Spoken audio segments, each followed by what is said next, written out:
നമ്മുടെ Pala കൊട്ടാരമറ്റത്തുള്ള favourite pets വരെ ഒന്ന് പോയി കേട്ടോ. എന്തിനെന്ന് വെച്ചാൽ ചിപ്പിക്കുട്ടനെ ഞാൻ ഒന്ന് മൊത്തം കുളിപ്പിച്ച് എടുക്കാൻ വേണ്ടിയായിരുന്നു. അവിടെ ചെന്നപ്പം വലിയൊരു ചേട്ടൻ കുളിച്ചോണ്ട് നിൽക്കുമായിരുന്നു കേട്ടോ. ലാഭായിരുന്നു. പെട്ടെന്ന് എൻ്റെ അടുത്തിട്ട് വന്നു. പിന്നെ ആ ചേട്ടൻ പിടിച്ച് കൂട്ടി കയറ്റി. ഇനി ചിപ്പിക്കുട്ടനെ എടുത്ത് കുളിപ്പിക്കാനും ബാക്കി പരിപാടിയൊക്കെ തുടങ്ങാം.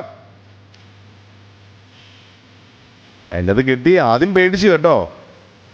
പിന്നെ ഞാൻ ചെന്ന് സമാധാനിപ്പിച്ചു. അവൻ മര്യാദയ്ക്ക് ചെന്ന് സോപ്പൊക്കെ തേക്കാൻ തുടങ്ങി. കണ്ടോ ചിപ്പൂട്ടാ?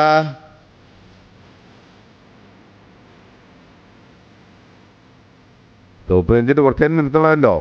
ഒരു 5 മിനിറ്റ് നിർത്തി.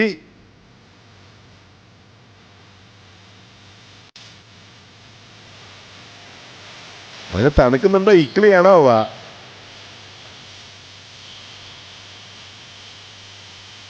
അങ്ങനെ ഇനി നമുക്ക് തോർത്തിയേക്കാം. ഈ വെള്ളം വല്ലതും ഉണ്ടെങ്കിൽ നന്നായിട്ട് മറ്റേ വാക്കം പിടിച്ച് മൊത്തം കളയാം. അപ്പോൾ വേറൊരെണ്ണത്തിനെ ക്ലീൻ ചെയ്യാൻ വേണ്ടി കയറ്റിക്കൊണ്ട് വന്നു കേട്ടോ. ചിപ്പൂട്ടൻ ശാന്തനായിട്ട് ആ കാറ്റൊക്കെ കൊണ്ട് അവിടെ ഇരിപ്പുണ്ട്. ചെറുതായിട്ട് തണുക്കുന്നുണ്ടെന്ന് തോന്നുന്നു.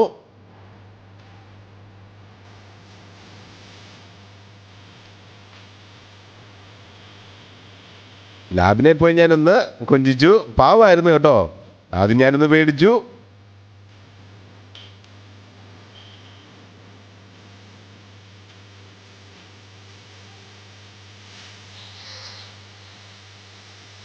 അങ്ങനെ ചിപ്പൂട്ടൻ്റെ ദേഹത്തെ വെള്ളം മൊത്തവും കളഞ്ഞു. ഇനി നമുക്ക് ചെവിയിൽ ഇച്ചിരി മരുന്ന് ഒഴിച്ച് എല്ലാ ചെള്ളോ വട്ടമൊക്കെ ഉണ്ടെങ്കിൽ ചാടിപ്പോട്ടെ, അതും ക്ലീൻ ചെയ്തേക്കാം. അങ്ങനെ സുന്ദരക്കൊട്ടപ്പനാക്കി പുറത്തിറങ്ങി കേട്ടോ. ചിപ്പൂട്ടാ,